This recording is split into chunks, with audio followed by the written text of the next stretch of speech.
सारण के परसा नगर पंचायत में वार्ड पार्षदों की कोशिशें वार्ड को बेहतर बनाने की है, लेकिन बदलाव को लेकर आज भी नगर पंचायत में बहुत कुछ किए जाने की जरूरत है। यहाँ जल निकासी के लिए बड़े नाले नहीं होने से लोगों को परेशानियों का सामना करना पड़ता है। वहीं बड़ा नाला नहीं होने से खेत में ही गबड़ा बना करके वहाँ पानी निकासी कर दी जाती है, जबकि नगर पंचायत में कई ऐसी सड़कें हैं जो बरसात के दिनों में पैदल चलना तो दूर, गाड़ियों से भी चलना इन सड़कों पर मुश्किल हो जाता है। सड़कों पर फिसलन इतनी ज़्यादा होती है कि वार्ड 5 की जनता पूरी तरह से परेशान है। वहीं वार्ड में हर घरों का गंदा पानी गिर रहा है, जिसके कारण लोगों की मुसीबत बनी हुई है। जबकि वार्ड 3 में सबसे बड़ा वार्ड होने के कारण यहाँ विकास कार्य की गति धीमी होने से जनता परेशान है। मुख्य पार्षद प्रतिनिधि कई सारे दावे कर चुके हैं, लेकिन उन दावों में कितनी सच्चाई है, ward number 1, ward number 3, ward number 4 और वार्ड नंबर 7 के पार्षदों की जुबानी सुने क्या है उनके वार्ड का हाल। चल रहा चल रहा है, वहाँ पानी में वहाँ टैक्स लोग भी दे रहा है, सौर सफाई हो रहा है, सौर सफाई में भी टैक्स लोग दे रहा है, सर सफाई हो रही है। हाँ। डस्टबिन नहीं दिख रहा है आपके नगर पंचायत के वार्डों में। हर जगह डस्टबिन लगा हुआ है, सब लोग अपने अपने घर में रखे हुए हैं। अच्छा, घर में रखे हुए हैं। और सुबह में गाड़ी जो आती है उसके बाद ये लोग वहाँ पीसी मारता है और यहाँ से कचरा रख देता है।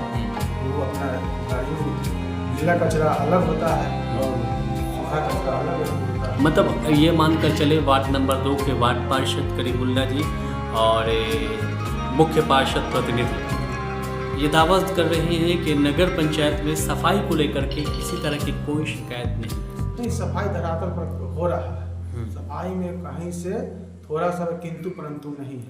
वार्ड नंबर 6 में कई सारी शिकायत है बतौर वार्ड पार्षद के द्वारा। वार्ड पार्षद के द्वारा कोई शिकायत नहीं है। वार्ड पार्षद खुद अपने काम नहीं कर पाते हैं, कोनो प्लानिंग नहीं है। अच्छा, अब वो सोखता से जिसके पास 10 परिवार से ऊपर है तो उसको सोखता से काम चलेगा, पानी तो गिरना है। मेरा मतलब ये भी है ना कि नगर पंचायत बना तो इसकी सुविधाएं, जनता को सुविधाएं नगर पंचायत लेवल की मिलनी चाहिए कि नहीं मिलनी चाहिए। सोखता तो गांव में मिलता है, सुविधा मिलना चाहिए, लेकिन क्या सरकार सुविधा देने? नगर पंचायत में कोई ऐसा सुविधा नहीं है, नाला नहीं बनेगा तो फिर लोगों को पानी का निकासी कैसे होगा? ये नाला का प्रावधान नहीं है। और ये आपके तरफ है नाला तो हो गया, आपके तरफ इस चीज़ का है ना, ये लाइट वाइट का प्रबंध कैसा है? लाइट वाइट है? लाइट नहीं है। पोल में स्ट्रीट लाइट ये सब मांग किए हैं। अब देखिए, मैंने होली के पहले लग जाना चाहिए था, तो टारते अभी तक लाया है लोग।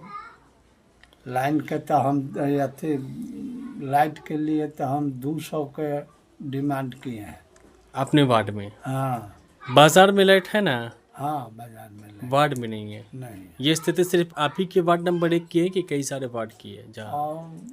और वार्ड में ऐसा ही लोग निजी अपना लाइट जला कर व्यवस्था किया है। कुछ ऐसे घर हुए जहाँ पे वो कनेक्शन नहीं हुआ है, उसके लिए हम लोगों ने नया नल जल के स्थापित करने के लिए आवेदन दिया है। हमारे ईओ साहब द्वारा बोला गया है कि जल्द ही उसकी प्रक्रिया पूर्ण करके नए कनेक्शन दी जाएंगे और जो छूटे हुए जो वंचित घर हैं उनको भी जल्द से जल्द पानी पहुँचाने का कष्ट किया जाएगा। ये सबसे लंबा मेरा वार्ड है और लमसम हमारे वार्ड में पहले से मात्र 10 लाइट ही चल रही है। तो हम लोगों ने हमारे नगर पंचायत के कार्यपालक पदाधिकारी और हमारे जो भी इंजीनियर हैं उनसे हम लोगों ने 250 प्लस लाइट की डिमांड की है, ताकि लोगों को रात में जो अंधेरा समस्या आती है उनसे छुटकारा मिले। तो उम्मीद है कि 250 लाइट मिल जाएगा आपको? अभी तो भी हम लोग का तो काम है कि जो भी जितना पॉसिबल हो कि हम लोग को मिल जाए, ताकि लोगों को तक हम पहुँचा सकें। और बेहतर काम करने के लिए वार्ड में किन कौन सी चीज़ों की ज़रूरत है आपको? अभी हमारे वार्ड में बहुत ऐसे घर हैं जिनको क्या बोलते हैं कच्चा मकान है, उन लोगों को नए प्रधानमंत्री 2.0 के तहत बहुत से लाभुकों का हम लोगों ने ऑनलाइन आवेदन कराया है। तो कमीशन वमीशन नहीं ना मांगा जा रहा किसी के द्वारा? नहीं, उसमें किसी तरह का कोई कमीशन का मांग नहीं की गई है। और उसमें हम लोगों ने उसको 0 लेवल मतलब ग्राउंड लेवल से किए हैं। घर का सर्वेक्षण कराकर उसका ऑनलाइन आवेदन कर उसका जियो टैगिंग करके पूर्ण प्रक्रिया द्वारा वहाँ पे घर की पहुँचाई जा रही है। बरसात के दिनों में नरकीय जीवन हो जाता है, लगता नहीं है कि नगर पंचायत है, नरक पंचायत का रूप ले लेता है। इसके लिए कोई प्लानिंग नहीं की गई है मुख्य पार्षद के द्वारा, कार्यपालक पदाधिकारी के द्वारा? कि कहा जाता है बोर्ड में प्रस्ताव दिया जाता है, लेकिन पदाधिकारी या चेयरमैन कहते हैं कि ये बहुत बड़ा प्रोजेक्ट है, हम लोग सक्षम नहीं हैं। ये कोशिश किया जाए, विधायक आपके हैं, सांसद आपके हैं, उनसे कोशिश किया जाए, सांसद निधि से बनाया जाए।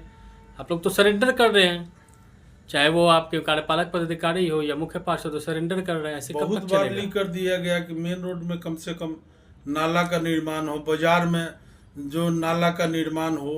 बरसात के मौसम में जीना हराम हो जाता है, आदमी का चलना मुश्किल हो जाता है। अच्छा, समस्या तो मैंने अनेकों प्रकार की है। पहले तो पोल पर लाइट, जो स्ट्रीट लाइट कहा जाता है, हमने 120 लगभग हम लोग का 2 साल जीते हुए हुआ। हम लोग 2 बार मैंने दे चुके ईओ साहब को। ईओ साहब आश्वासन दिए कि लग जाएगा, अभी तक नहीं लगा स्ट्रीट लाइट। और रोड की जो है समस्या, ये जो मेरा है आरईओ फंड का है, विधायक जी भी कहे कि मैंने आपका शीघ्र बन जाएगा। नाला का भी जरूरत है सर। जो बरसात जब हो जाती है तो बुझिए कि यातायात लोगों को चलना मुश्किल हो जाता है, बहुत कठिनाइयाँ होती है सर। हादसा भी हो जाता है जी, और गाड़ी उड़ी जो भी है पलट भी जाती है। कोई काम हुआ है कि नहीं आपके वार्ड में? हमारे वार्ड में सर ईओ साहब तो कहे कि मैंने एगो रोड माने ये आप इसी कीजिए और ऑर्डर लीजिए। तो हम कहे कि ठीक है सर, हम और ऑर्डर लेने के लिए तैयार हैं, दीजिए।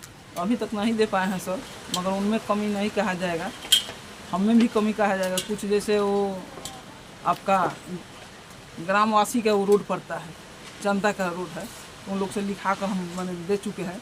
अब 1-2 दिन में मिल जाएगा, काम होगा। वो मेन है सर ये आपका आरईओ फंड विधायक जी से। अच्छा, हाँ। मेन सबसे बड़ा ये चीज़ है। हाँ, ये है आपका यहाँ से लेकर दोनों तरफ नाला चाहिए। विधायक ने आश्वासन दिया लेकिन काम नहीं हुआ। हाँ, विधायक जी आश्वासन दिए हैं, अभी तक काम अभी